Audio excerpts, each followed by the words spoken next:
Okay, we are here at the People's Basics. We're here for another episode where we're going to be doing an interview with another Senate candidate in 2022. We really want to get these exclusive interviews for these candidates so that you can get plugged in early to knowing the campaigns fighting for the universal basics that are also looking to flip red states and districts across the country. That being said, Jackie, you want to let our fans out there know who we have as a guest today on the program? Yeah, today we'll be interviewing Miss Erica Smith from North Carolina, and she is running as a Democrat. Yes. So without any further ado, let's bring Erica onto the program and welcome her to the People's Basics. Erica, welcome to the People's Basics. It's a pleasure to be able to meet you. I'm glad to be here. Nice to meet you, John and Jackie. I'm just so excited to be able to share this space and talk about the future of this state and our nation. Oh, it's so true. It's a pleasure to be able to meet you as well, Erica, especially on a big day for your campaign.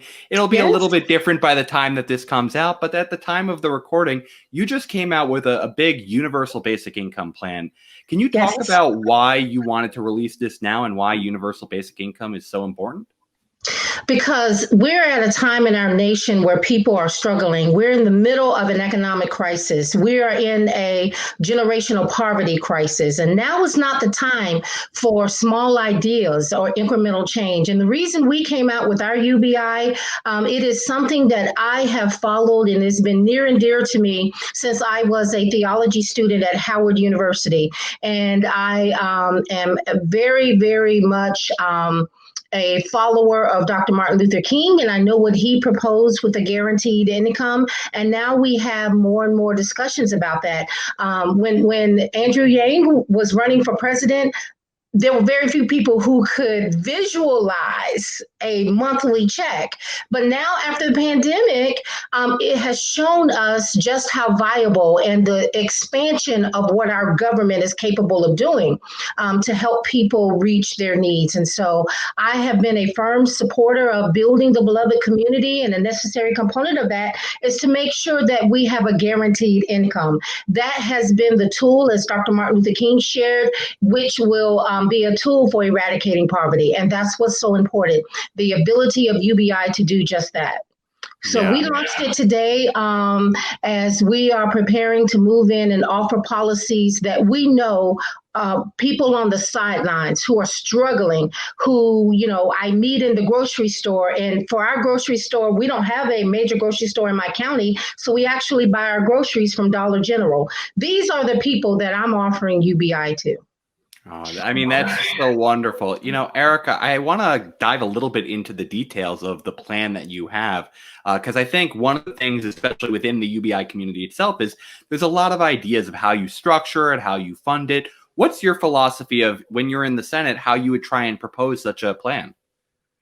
Well, when I'm in the Senate, and that's what's important to understand, I'm not just by myself in the U.S. Senate. When I travel to the U.S. Senate, when I'm elected, I am taking the millions of, hundreds of millions of Americans and North Carolinians with me when we go, who know that people just have not been able to put food on the table without tapping into their retirement resources and understanding the ability of a guaranteed income to live generations out of poverty is so critical. And so I take that with me when I go into the U.S. Senate, and I take the power of these people in understanding the first question is, how are we going to pay for this? There are so many ways we can pay for this.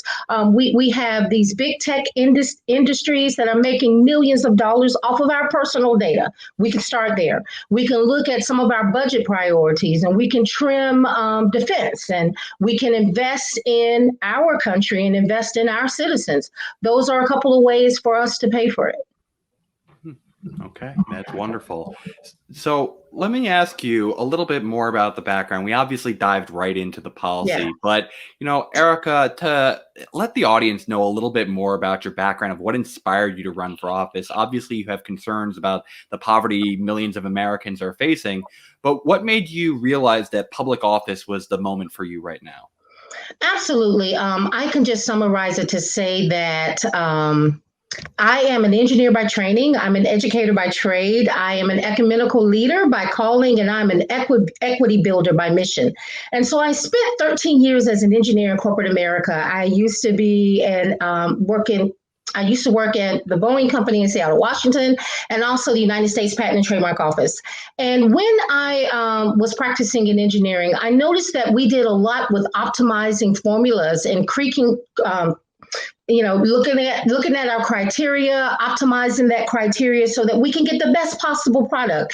And so as an engineer, I took that philosophy with me when I ran for state senate. Prior to running for state senate, I was on my county's local board of education. After I was in engineering for 13 years, I went into public education. I started teaching in North Carolina on January the 28th of 2003. And I always laugh because when people, get the shock of becoming a public school educator, I actually thought my first paycheck, John, I thought my first paycheck was paying me by the week. I was like, oh my goodness. I made $75,000 working 3 days as an engineer compared to working an entire month and only making $25,000 a year. I mean, I was basically paid with peanuts. And so when I understood the challenges of education, and education is very important to me, as Nelson Mandela said, it is the greatest tool of the 21st century. It is the way that you can build capacity in people and they can change their socioeconomic status. And so understanding the critical need for education and a strong education to change the SES, that's what led me to serve in a policymaking body on my local school board. And in 2009, the Republicans took over leadership in North Carolina, and Senator Tom Tillis was then the Speaker of the House. They cut 5,000 teacher assistants. They took away teacher master's pay. They took away teacher tenure. And, I just became so outraged at the devastation that had on poor and minority communities that I decided to take my lesson plan from the classroom floor to the state capitol floor and show how we can invest in education, invest in these capacity building programs, but then also strengthen our families and strengthen society. So that's what led me there to run for office. I was going to ask you if you can speak to your morals, how your morals guide your policy and politics, because I noticed that you use Join Our Moral movement, and I thought, yes, Democrats have morals too. Jackie, and I'm glad that you share the question that way. For too long, Democrats have conceded the religious high ground. And as an ordained clergywoman, I've spent the last 20 years in the state of North Carolina. I'm a member of the General Baptist State Convention. I was one of the first women in my association to be ordained and to also serve in a leadership capacity. And what I have understood from my faith, my Judeo-Christian faith heritage, is that it gives me a strong sense of what is right and what is wrong. It's my faith that informs me the love of my neighbor. And this moral movement, that's what it's about. It's about love. And that's what we wanted to introduce in our platform and introduce along this movement. It's about showing that love in our policy making. We have to love Black and brown people enough, especially in this day and time, with what we have encountered just this last week.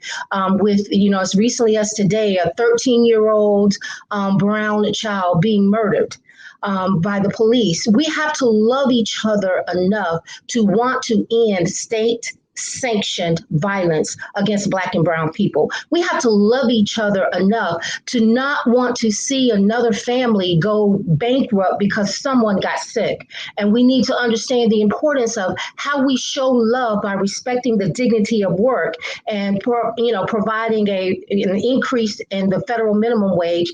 $15 is the floor. So when I talk about this moral movement, when I talk about love, it is the love that we should have for one another, and it will make sure that they're being paid wages that they can live off of. In allowing the next generation to inherit a climate, because we actually address the climate crisis with a bold agenda that is necessary. So that's what we mean by a moral movement.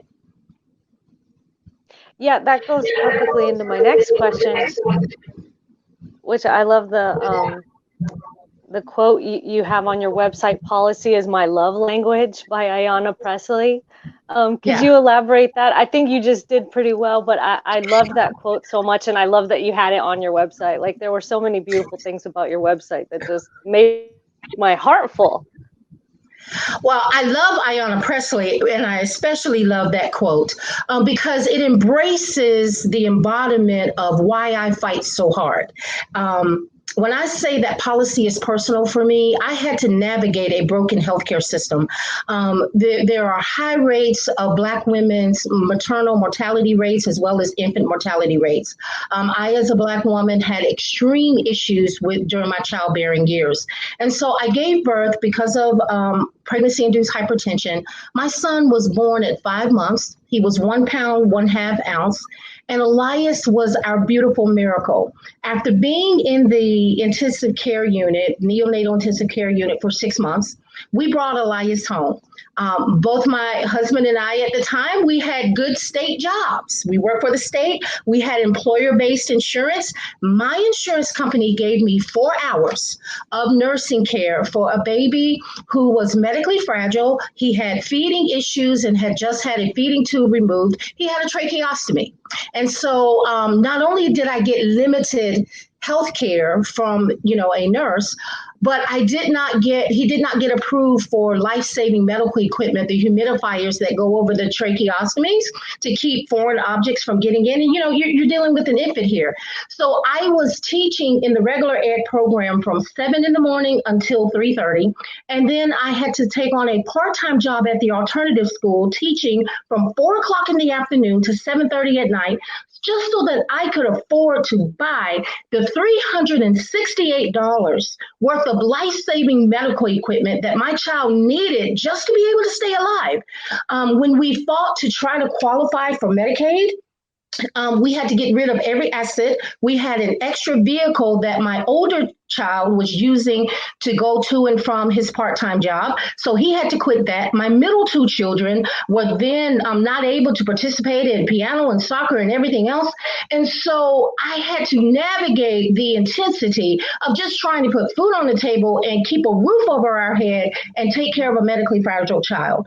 When I talk about policy is personal, I talk about being a Black woman, being a mechanical engineer, not earning on the dollar what my white male counterparts earn just because of the color of my skin and my gender at birth. That's unfair. We must have equal pay for equal work. We've got to address the extreme income inequality that comes from making sure that we have a minimum wage that we make sure that we elevate. We look at the startling statistics of just trying to afford a college degree. So that's why policy is personal for me. I fight for every community, but understand that we have a rural and urban divide, and I've used my policymaking experience to close those by making sure we retweak the policies and re-engineer them so that they work better across the state and across the nation. So that's why I love that quote, and that's why policy is personal. And when we make policy personal, it is then that we can create the substantive change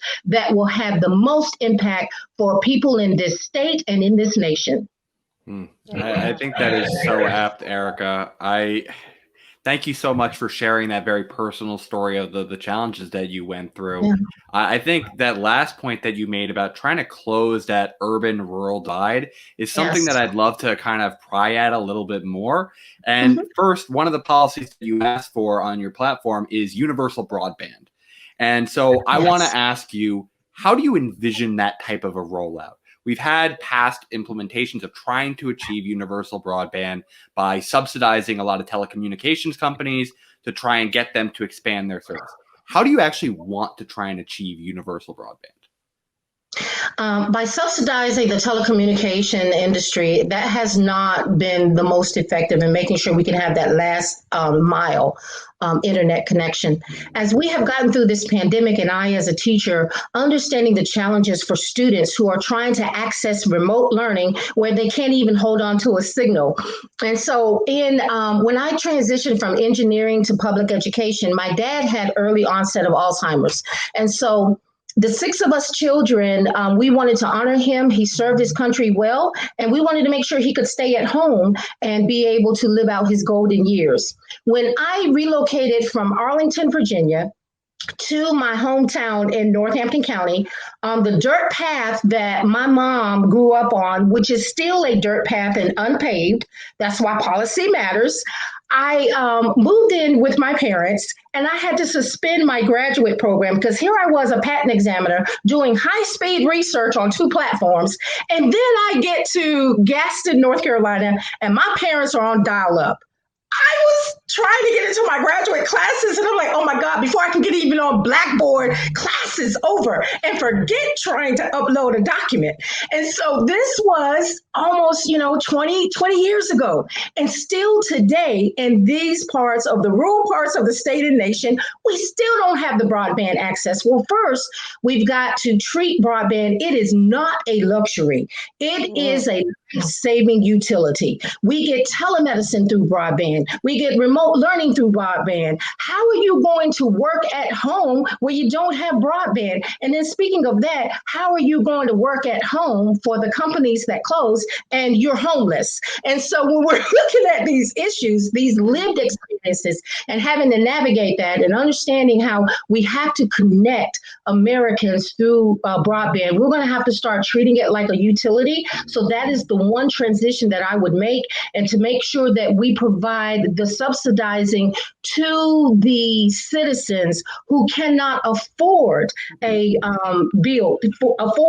internet connection because they just can't fit it into their budget. And that's why UBI will help with that. And so when we understand the full policy broad landscape, it is important that we make sure that we are providing every metric that's in place that's going to make this sustainable and build a better society and economy for those who have been left out for far too long.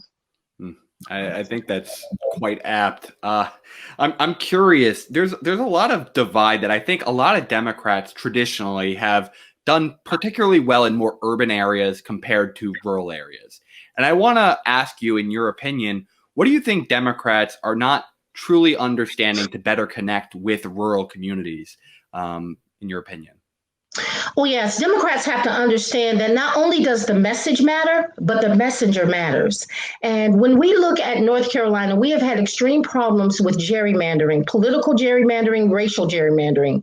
In the 2016 gerrymandered districts, and those of you who are familiar with it, the U.S. Supreme Court found that our voter ID laws and voter suppression were the most extreme seen since Jim Crow segregation, and that our state house and state senate races were racial gerrymandered districts. Then in 2018, they were partisan gerrymandered districts, but gerrymandering by any other name is still the same. And so I was the only Democrat among 50 North Carolina state senators, 21 of us who were Democrats. I was the only Democrat double bunked with a Republican, and I was put in an extreme gerrymandered district. I was predicted to lose that district because of its increase in Republican representation. But not only that, the largest county by composition was 75% white.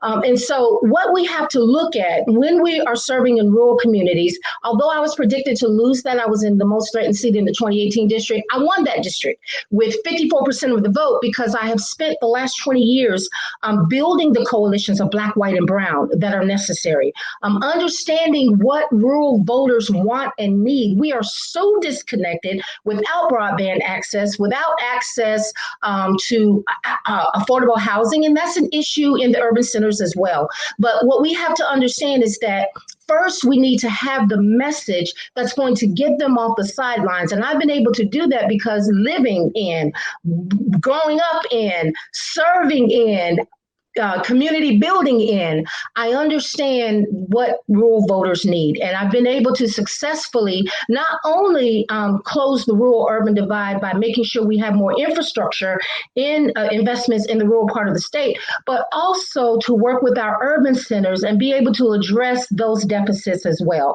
So the first thing we need to do is to have a message that resonates and that's going to correct the challenges and be a solution to the problems that are faced all over the state. The second thing I would say is the messenger. As Georgia showed us, when we look at who carried the ticket in Georgia, Reverend Raphael Warnock versus Senator Ossoff, you have to look at there is a new criteria of electability in the South. For far too long, Democrats have relied on a cookie cutter version of a privileged white male with some military experience. And I'm sorry, that is antiquated and that is not speaking to the voters of today. Voters want somebody who is just like them, who is one of us for all of us, who has real lived experience, who's a real person and can overcome obstacles and navigate systems, even systems where we are most underrepresented. So the two things that Democrats need to do is we need to increase our understanding of electability, looking at the power of the Black woman in the South. Black women have been the most loyal voting bloc in the Democratic Party. Instead of being the base and being relied upon for voting, we need to also be utilized as the face of the party and supported in up ballot races. Totally. I'm sorry, I could go on about that one all day. I could ask you about that all day, but I guess, Erica, I'd love to kind of go to the next part, which is kind of organizing strategy, because obviously North Carolina, I don't believe we're running against an incumbent. It's an empty seat right now. So I want to ask you, what is the organizing strategy that you're trying to embrace in the campaign? You've obviously talked a little bit about it when we talk rural-urban divide, but what's the plan going against an empty seat right now? How do you approach this in the coming days?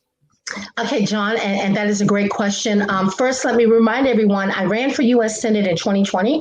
I was the second highest vote getter in the Democratic primary, despite being outspent 20-1. I did not spend a dime on digital advertising, did not spend a dime on television ads, nor radio ads. The strength of our campaign was grassroots. We earned almost 500,000 votes just from the strength of grassroots. We did a 100 county push launch. We went everywhere. We conceded no votes. We talked to everybody, even Democrats and Republicans in counties that were seas of red. And so our strategy is to leave no stone unturned, to engage a new electorate, just like Stacey Abrams was able to do in the 5 Black women with the New Georgia Project, who went out to all parts of Georgia and registered new voters, engaged voters, provided education and support so that those who have been on the sidelines, because nobody has been offering them anything to change the status quo, we are going to knock doors. We're going to utilize our canvassing plan. And I have been doing this work in northeastern North Carolina, which is the area that I had the greatest representation in the primary because of all of the grassroots organizing that I have been doing. So we are going to increase that plan. We're going to visit all 100 counties, and we're going to visit them more than once. We're already engaging voters now, but that's what this is about, getting everybody off the sideline and letting them know I am someone who is going to fight for you. This is the time that we need to make that change. And when they see change, they see in my platform that change is on the ballot. They see in our grassroots outreach that change is on the ballot. And so when we organize, then you will see that, with the polls and with the outcome, because they know that they have someone who's going to fight for them. My last question was, on your website, you call your policies a platform for progress. And John and I we give each other time about what the definition of progress and progressive really is. It's kind of an ephemeral word. So can you tell us what you see as progress or progressive? What do you define? So I guess you're asking me, well, what does progress look like? Well, progress looks like raising the quality of life for people across North Carolina and across America. What does progress look like? It looks like it's not enough just to survive. We want people to thrive. We firmly support the infrastructure bill, and we will be doing all within our power to make sure that that happens. But with our bold policies that we are offering in the bold platform, that's what we know progress looks like. We're going to put people in a position position where they can thrive. They don't have to worry about things that should be basic and fundamental human rights, like healthcare, like broadband, like the Green New Deal, like jobs and affordable housing.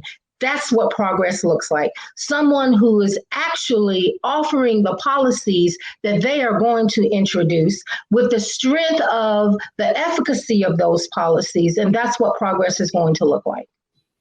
So, Erica, I had my final question that I wanted to know is, hopefully, when you are elected, I wanted to understand what would be your mindset on the inside, especially right now when we have a little bit more of a closely contested Senate, where it's, roughly 50-50. We do not have the filibuster abolished yet, so we need to hit to that 60 threshold. How do you try to work with your Democratic colleagues who might be holdouts on trying to get some of these structural, rule-based reforms to get the rest of the day-to-day life improvement quality stuff for all Americans? What would be your type of strategy on the inside?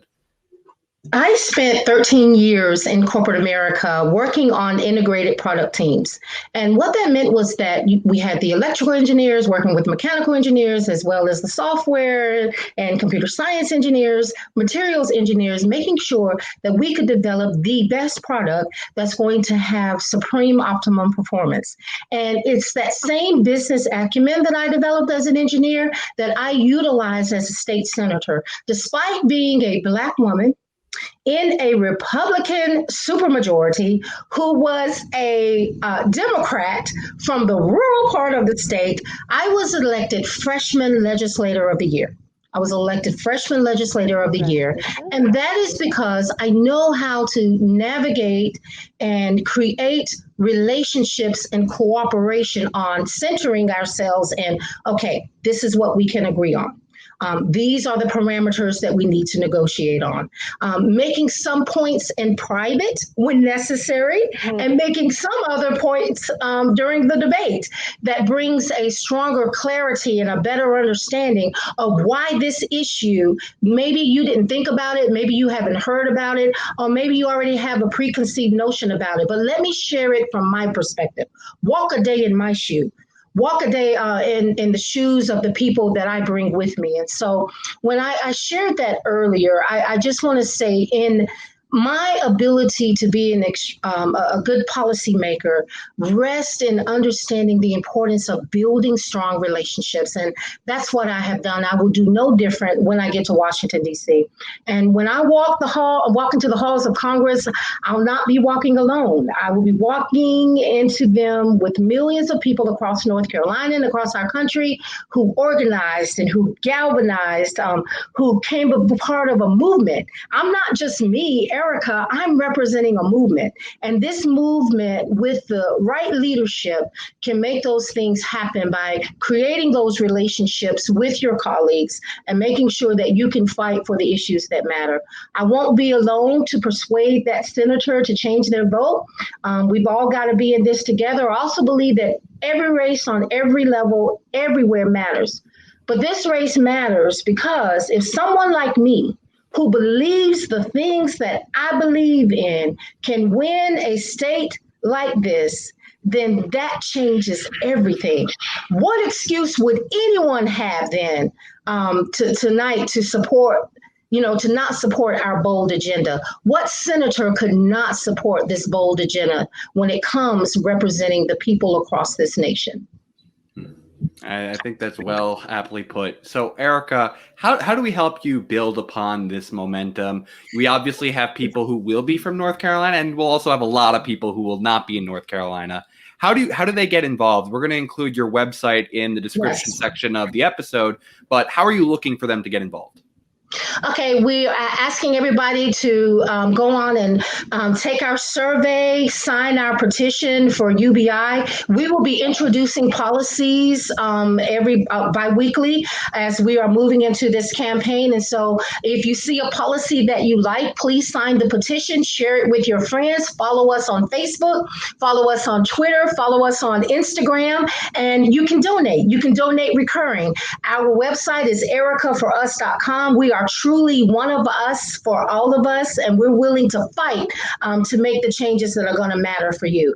Those of you who say you can't, who don't have the money to give right now, I do understand, and I am empathetic with this crisis, the economic crisis that we're in. Please follow us on social media and share our information with your friends.